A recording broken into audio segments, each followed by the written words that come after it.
Hello, buddy. Welcome back. I'm the Strategy Professor, and today we're going to be looking at the patch preview for 11.19. So, as always, if you enjoy the content, please be sure to like and subscribe. It really helps out a ton on the channel. Come by, check out the live stream on Twitch, starting around midnight Eastern Standard Time every night, usually going until about 3 a.m. Eastern Standard Time. Very friendly, chill community. We'd love to see you. And check out the rest of the content as well. I did a patch notes video and a support tier list video for earlier in this patch. And then I'm going to try to release an 80 carry video, maybe today, maybe tomorrow. I know it's a little late, but I'll throw it in there anyways. And we're going to be releasing lots and lots of new content as well, so check all that out. Okay, let's go ahead and get in here. So Kennen, this is specifically, I think there are certain regions where Kennen is played more. He's not that popular in solo queue, I don't think. I mean, he's not bad, but I don't think that he's like so dominant that he needs to be banned for solo queue. No, so this is just like basically Korea. I think really likes playing him. Maybe it was China. I don't know. One of those East Asian teams was a fan of him. So I guess they nerfed it. Little weird in my book, just because he is kind of an interesting champion. He has different items from kind of your standard Gore Drinker, Sterix type of build, so I think it's cool to have a little bit more diversity in there, but anyways, it is what it is. I don't think it's going to affect the meta too much. Ryze, this is another one for pro. He's not super great in solo queue right now unless someone pretty much one-tricks him. He's okay. He's not horrible. I don't think this is going to be that big of a deal. The ECD going down 0.25 on such a short cooldown, maybe that matters at some point. I don't think it's going to matter for solo queue. Now, Sona will matter a little bit. So, her armor is going down by 2, and then the Q no longer hits enemies. Sona can't see, so I guess she can hit people in the bush right now. And E power chord ignores slow reducing effects. Okay, so I guess the E works on Master Yi right now. I'm not really sure. I think she'll still be extremely strong. Like, what makes Sona really good right now, and I have played her some the last few days, is a couple of things. Number one, she got directly buffed a few patches ago, so all of those buffs are sticking. And then they buffed Moonstone a lot of Moonstone buffs. And that is in particular really good on Sona because all 3 of her abilities can empower your allies and thus trigger the Moonstone. So you can keep up Moonstone constantly with her, with like no downtime in team fights.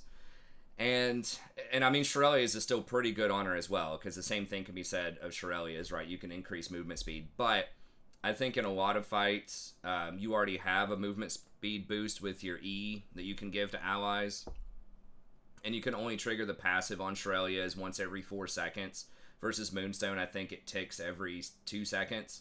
So I think Moonstone's probably better in a lot of situations, and that does Moonstone, the extra plus healing and shielding off of Moonstone also benefits, your W, or if you want to get a redemption down the line, it gives a lot of power there too. So, and it benefits like Airy, it benefits a lot of things in your kit, that plus healing and shielding off of the Moonstone, in addition to just its natural healing.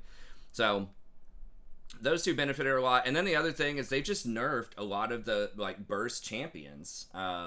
So they nerfed Fizz. Now they are reverting that this patch, but they nerfed Fizz. They've nerfed Talon, Zed, and in the bot lane, Leona. So they've nerfed a lot of the things that have been really, really good against her in the past. And now if you just go Sona, you take Barrier, and you can get something like Plated Steel Caps, or Mercury Treads as your boots, and it's going to be really, really hard to kill you. So I still think she's probably going to be the #1 support for solo queue, or at least very far up there in the conversation. Either S-Class, this tier list, she has like a 54% win rate. So just for your average Joe or average Jane playing, I think Sona is extremely strong until maybe you get to mid-diamond or higher, just because there might be a more concerted effort to shut her down early, right, by turbo camping her and playing a lot of engage. So she still does have like some bad matchups bottom, if you get slammed like ultra hard early, like Draven Leona, or Alistar Tristana, or something like that with a lot of threat. But if you don't hard punish her early, she's going to completely take over the game. So the 2 armor does matter, but realistically, she could just switch over one of the AP runes to an armor rune if she wanted to and still get pretty good armor. And the fact that you can go steel caps early, and that's fine, because you really don't need to roam turbo hard as Sona most of the time. I think she has answers to losing the 2 armor. So yes, it does hit her a little bit, especially in those really hard matchups bottom, but she can just, turtle up and go really defense with, like, double armor runes, bone plating, and then get a cloth armor on her first back, if she really has to, right? And it's going to be very difficult to kill her if she does that. And of course, you turn that cloth armor into plated steel caps at some point. So anyways, I think she's super strong right now. And this, I don't think is going to make a huge difference.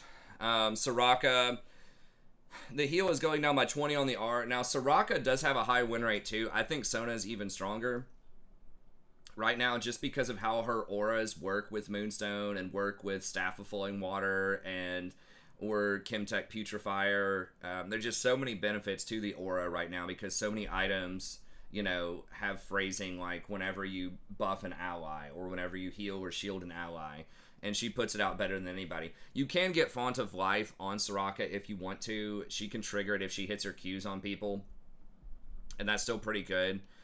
There is some more counterplay to Soraka early, because she has to actually hit a skill shot. She has to hit Qs, versus Sona can still be decently effective just by spamming her max range Q, even if you don't get autos. Obviously, you want to try to get autos, but if it's a super spooky lane, you can still stack your, all of your stuff, right? Your auras, your warding item, all that stuff can still be stacked reliably. Versus Soraka, as you go up in skill level, it's more and more likely that people are going to be able to dodge those Qs. So Soraka's still good, but I think this is a more meaningful buff to Soraka than that, or a more meaningful nerf to Soraka than the nerf on Sona. Just because the 2 armor only really matters in the early game, and you have answers to try to work around that.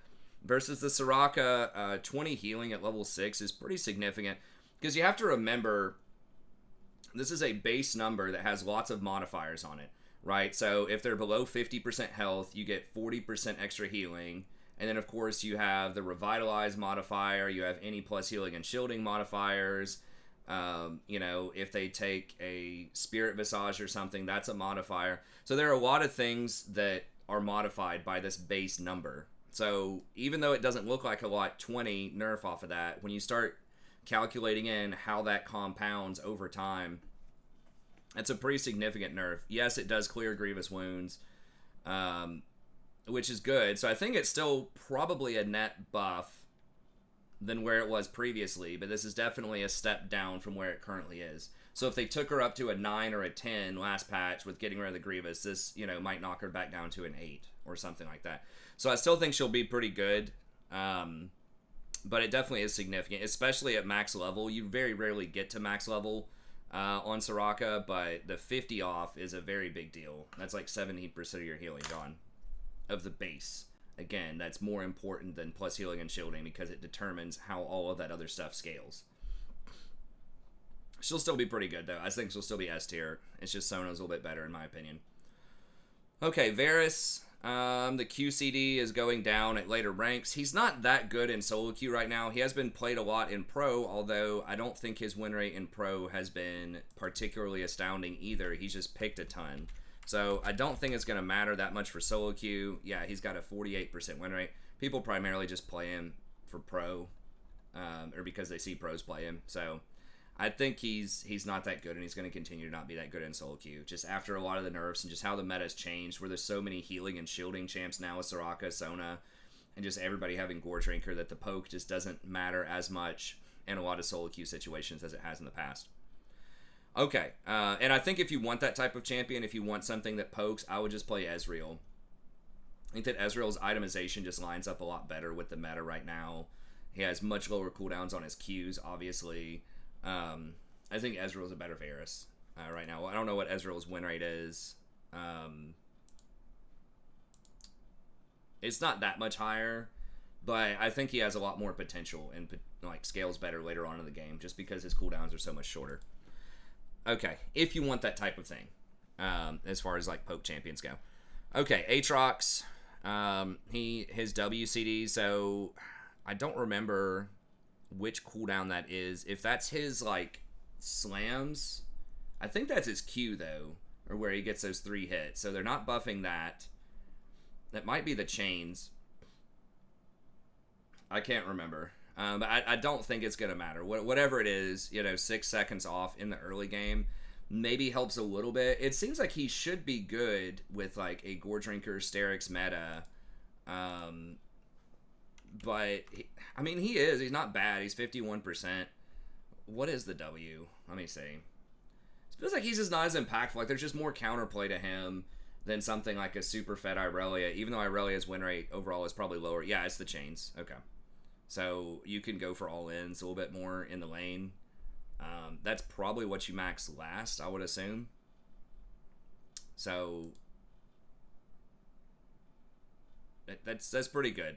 Because, like, at max rank, it's not a difference, but if you max it last, getting 6 seconds for the whole game could be pretty good. I don't think it's going to matter that much, though. But, yeah, I'm not really sure why he's not stronger. It's just, maybe he just has bad matchups into some champions that just auto-attack a lot. Okay, and then Akali, a little bit of regen. It's not going to matter. I mean, maybe that helps her survive some lanes. It's just, if it's not, like, buffing her damage or her cooldowns or whatever, it just doesn't matter. I mean, so maybe in some lanes, but overall, getting an extra 12 health per minute, probably not going to do a lot. Okay, Cho'gath, his Q is down. Okay, so that's his knock-up. And his W is his roar, I believe, and his E are his spikes. Cho'gath is, like, coded. It's, like, really weird because he's a Season 1 champ. Or, like, a beta champ. I mean, that Scream is important. That is pretty nice. And when you combine that with CDR, like, you can get it pretty low. Like, Cho'gath has, like, an okay kit in terms of, like, he has AoE silence. It's pretty long. He has a knock-up, which is, the best form of CC. Because it's not reduced by tenacity, and it triggers other things like Yasuo's, knock-up and Samira's passive and stuff like that. So it's good, but he's just slow and clunky. Like, the items just aren't great, and he's just going to get kited. He needs some kind of gap closer in his kit. He needs to be reworked with some sort of gap closer. Everyone's just going to dance around him. I mean, he would probably be OP if they changed his E into, like, just dash on top of somebody, and you can do it once every 20 seconds or something. That'd probably be OP. But I don't know. I just don't think this is probably going to be enough. Maybe. I mean, he was actually pretty good back when you could get Righteous Glory way back in the day when it was like 2,600 gold. I mean, maybe there are some different things he could do. Maybe he could do the Kim tank. Maybe he could take Ghost. Maybe he could take Predator. I mean, maybe there are some builds that are possible with him where this puts him over the top, but I don't think it's probably going to be enough. But maybe I'm wrong. I don't know. Okay, Fizz. Changers are very good. This was horrible. This is the worst change of the last patch that I mentioned. It just didn't make any sense. Because they were trying to turn him into, it seemed like an auto-attacking, skirmisher type of champ rather than an assassin. And I think that is just not a good direction to go with his kit overall. So I like that they changed that. However, they are buffing him also. I don't like this. I think Fizz was fine. I don't know why they had to mess with him. He was okay. But now they're buffing the most dangerous part of his kit if they want him to be an assassin, which is the cooldown on his E is massive. 2 seconds is a very, very big deal with ability haste because that's his gap closer and that's how he gets to go untargetable. So now you're going to have a lot less opportunities to punish him if he uses this in lane, and he might even be able to use it to gap close and kill somebody, and then it'll come off cooldown in time for him to get away. So I don't like that because with ability haste he can already get off of, Proto Belt and maybe, a couple other items. He might be able to get it down to like 5 or 6 seconds. So I don't necessarily think he's going to be like super OP after this, but I would not be surprised if he goes back to like 52% or something off of this. So, I mean, they do need champions like that to be viable so that like Sona and Soraka don't run away, with the meta. there needs to be some gap closing assassins, but like before this change, a few patches ago, you know, he was already like 52%, right, in Diamond. And I mean, he was still like 51.5 in Platinum.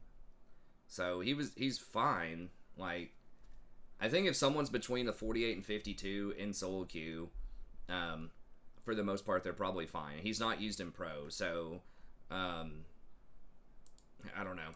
Okay, sure. So you might go to 53 off of this. I don't know. I'd say between like 52 and 53 is my guess. Okay, Galio WCD is going down a little bit. Galio's a pretty... That's his taunt. Galio's a pretty dangerous champion to buff. Like, his kit is so good, especially in pro. It's basically a tanky champion that does a lot of AoE damage, has a lot of CC, and has, you know, semi-global pressure with his ult. That also, you know, gives defensive buffs to allies. Like, he's basically like a support that's also a tank that you can play in mid lane that at times has done quite a bit of damage as well. So he's got a really overloaded kit. So it's a little dangerous to lower the cooldown on the taunt.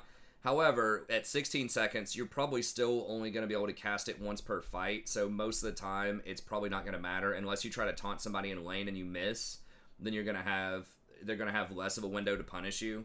But I think in most fights, since he's an all-in champion, you know, when he's using W, he's committed to the fight, and if he misses it or it goes through, he's not getting another one, right? So, like, the cooldown buffs matter a lot more on cooldowns that are kind of in that, like, maybe 8 seconds and lower, because that means that they could maybe use it. That could be the difference between using it once or using it twice in a fight, if it's like in that 7 to 8 second range. But something that's already at like 18 probably doesn't matter.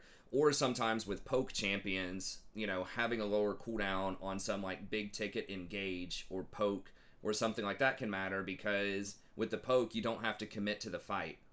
So, like, lowering the cooldown on something like Varus' arrow just means he gets to throw more arrows because he's not committed. Or things that are like I said, hard engage, ults, things like that, because you're hard committed, but usually those are very, very consistent, and they're, like, super impactful tools that are usually on a pretty long cooldown, right? Like, you know, 2 minutes, something like that. So anyways, I think this is kind of in that mid-range spot where it's an all-in ability that's still around 20 seconds. So I don't think it's probably going to matter that much. Okay, Gwen, base HP per 5 is going up a little bit. Again, I don't think this is going to matter. It might help against some champs that have poke or that are taking light trades or whatever. Maybe it's a little bit more than Akali's as far as like the buff, but I don't think it's going to make like a huge difference. I mean, good against things like, I don't know, Teemo or something, but probably not making a huge difference. Okay, Mordekaiser, ECD. Now, this one does matter a bit more because this is an engage. It's like a hook, and you don't have to fully commit to the fight. So now you can fish for hooks, you know, 4 seconds faster every time, which could make a difference. And I don't know exactly how he levels up, but you probably level that last. You level Q first, and then I don't remember what W is, but I think the hook is probably what you level last. So, or the grab, whatever. So I think this could be pretty meaningful, but I still don't think he's going to be phenomenal on this patch. Although, is he like that horrible? I mean, the items don't seem like they'd be great on him right now.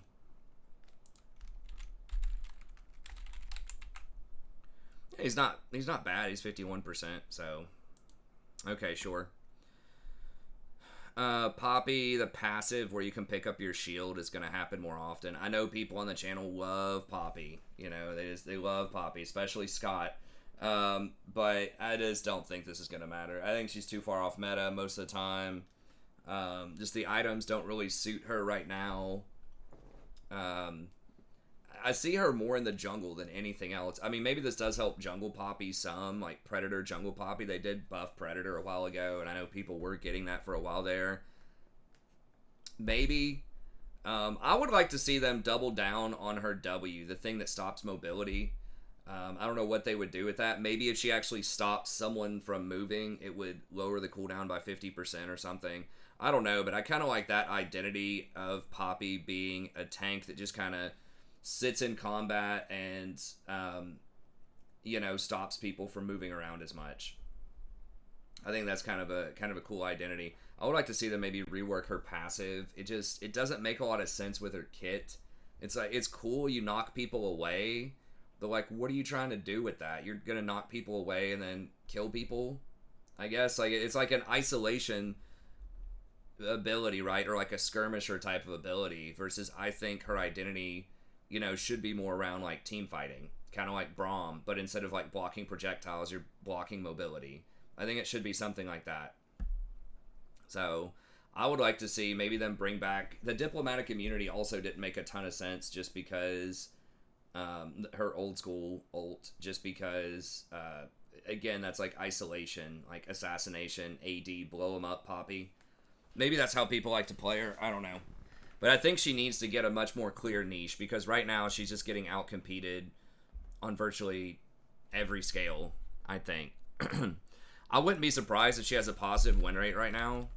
Yeah, I mean, she's 51, but like nobody plays her. I don't know. She's okay, but I think the most interesting parts of the kit are the lack of the stopping the mobility and probably tackling people into walls. Like, those are some of the coolest things that she has. Okay. Kiana, monster damage going up, so they really want her to be in the jungle. Then her QE works better for shorter dashes. Okay. I don't think it's going to matter that much. I mean, maybe that's enough to put her into the jungle. They did buff it last patch. They really, really want her to be in the jungle again. So I'm not really sure what the threshold is to make her viable in the jungle, but she's okay. She's a really rare champion. Okay, Renekton got completely gutted. That was the most brutal nerf of the last patch that I mentioned. I don't know. The Fizz one, they're both pretty bad. But the Renekton one kind of made sense because he's really strong early, and they were trying to, in pro, stop the reliability of certain combos like Renekton stun into Nidalee spear. So I understand the reasoning there. The Fizz just didn't make any sense with like where they were trying to go with him. So I get the reasoning, and they're not wrong. It's just they went too hardcore on it, in my opinion. Okay, he gets 15 more health and then like an extra 5 per level. I don't think that's going to matter. It's not the survivability that is really the question here. So the animation is faster, so you're not locked out. I think he just needs to not be locked, period. Like, if they're going to make it a 1 second stun instead of 1.5, like, just don't lock him at all. That's my opinion on it. I mean, maybe that would be too strong, but that would still just allow him to at least do more damage. It's like you're stunned for less time, but you get to do a similar amount of damage or possibly more damage. Because, I mean, just think about it logically. Okay, so what's the problem with locking, or with the 1.5 second stun? It lets his allies follow up too much. It's too reliable for everything else he has going on. So if you're going to reduce it by half a second, why don't you just reduce the lockout by half a second too, so that Renekton in a solo situation can do similar damage, can pressure early, but his gank pressure is a lot worse because allies, you know, can't follow up as easily. So to me, that would be just get rid of the lockout. But anyways, okay. Probably doesn't matter too much for solo queue. Sejuani, 2 seconds early, CD on the queue. It's already... It doesn't say what the CD is on. I'm assuming that's Q. Yeah, I think that's the only thing that has a cooldown that's that long early on for her. It's still a super long cooldown. It is a charge, so it is a gap closer, so I kind of get that. Just Sejuani's not in a great place with just the itemization of the meta right now. Just the... Maybe they probably need to buff Sunfire a little bit more. I know it's a dangerous item to buff, but I just feel like tanks overall just aren't, like... They just can't compete with the Sterix crew, right? Like, Sterix plus, you know, Gore Drinker, all that stuff. It's just too strong still. Because those people are just going to murder tanks. Like, tanks just cannot do enough damage to them. You cannot blow them up fast enough. So...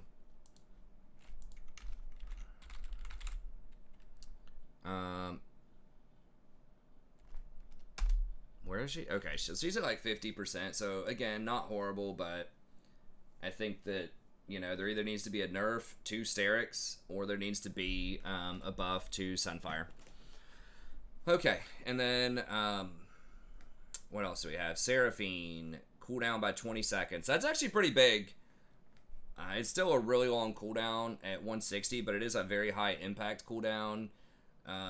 She can use Moonstone and, you know, some of these other items, the Staff of Flowing Water. I don't know. Can she compete with Sona? She does have longer range. Her ult is much more impactful. But she doesn't have the consistency of the poke. She does have the wave clear of the poke. This might help her like reappear in middle lane, possibly. I don't know. That's pretty good. We'll have to keep an eye on that. That's a pretty significant buff. And with them nerfing Sona and Soraka, maybe the main issue is her her sort of enchanter skill. Her W is on a really long cooldown. It's like 25 seconds or something in the early game versus Sona's auras are all like 7 seconds without ability haste. So Sona can just spam a lot more, and I think that benefits Moonstone and longer fights a lot more versus Seraphine has a much better, you know, engage and wombo combo. Probably does more damage with poke from a safer distance. Definitely has better wave clear, and that's why I think in, you know, like mid lane with the Qs. I don't remember all the nerfs they did to Seraphine last year, but that's why I think maybe if you want to see that type of thing mid lane, it could be pretty good, just because she does have like really good wave clear. So we'll see. That definitely helps. Okay, Sion W is up by 10. Again, I just don't think it mattered. I don't think tanks are in an amazing place right now. I have seen some Sions over the last couple of months do like all right in games. So I do think he's probably one of the better tanks, but where am I missing? Where is he? Oh. Okay. 49%. I don't know why it didn't like scroll up. It's like, yeah, we found it. I like press enter. It's like, yeah, we found Sion. It's like, no, you didn't. It's not on the screen. Take me to it. That's what the find button is for. Anyways, and then Sylas, his base mana is going up, and his base mana regen is going up. Is Sylas that bad right now? I feel like he's one of those like high skill cap champs that's still pretty good. I think Sylas is interesting to have in the meta, so I think he's, you know, I'd rather Sylas be really good than something like Garen or Master Yi. Okay, I guess. I mean, he's cool. They want him to be in Worlds. Fine. That's okay. I think he's an interesting champ. Alright.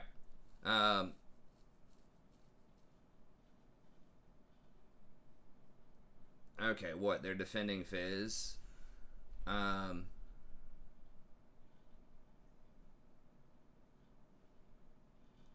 What is this? Is this a follow-up to the Fizz thing? Oh, also regarding Fizz, you know, just throw a bunch of blah, blah, blah gibberish. It's like, no, man, it was a bad decision. Like, you were trying to turn him into a melee attacking champion or help his early game very marginally in order to completely gut his late game. And they're just like throwing all this stat stuff. They're like, well, we thought his win rate would go down a little bit, but we thought there was a good chance we would even out his MMR skew in the process. This didn't happen. His MMR skew was actually aggravated, so we opted for a full revert. It's like, what does that even mean? Just say, dude, is this actually how they're balancing? Are they looking at like aggregation skews and crap instead of just like using just a modicum of critical thinking and saying, hey, Fizz needs to be able to kill people if he hits a max range fish, or there's no purpose to play that champion. Unless you want him to be a melee bruiser, you know, mage, which you have said in the past you do not want. I mean, yes, that was many years ago, so maybe they want to go that route again. So it's either like you need to go harder on turning him into Diana 2.0 or something, or he needs to be able to one-shot people with his Fizz. And Diana can still one-shot people too with her combo if she gets really fed. So I don't know. Like, I think his playstyle is fine to an extent right now. Like, if he hits the max range fish, they need to die. He has a really good gap closer with his E, one of the most like OP gap closers in the game because you can't interact with it. It makes him completely like invulnerable. So he needs to be really weak early. He should get dumpstered early. He should have no wave clear because that's a really good trade-off. Or that's a really powerful trade-off that he has built into his kit. Anyways, that's going to be it. Thank y'all very much. Hope you enjoyed this. Be sure to like and subscribe if you did come by. Check out the stream. Starts around midnight Eastern Standard Time. Only on Twitch these days. And then stay tuned for more content coming out on YouTube. And thanks. Have a good one. I'll see you next time.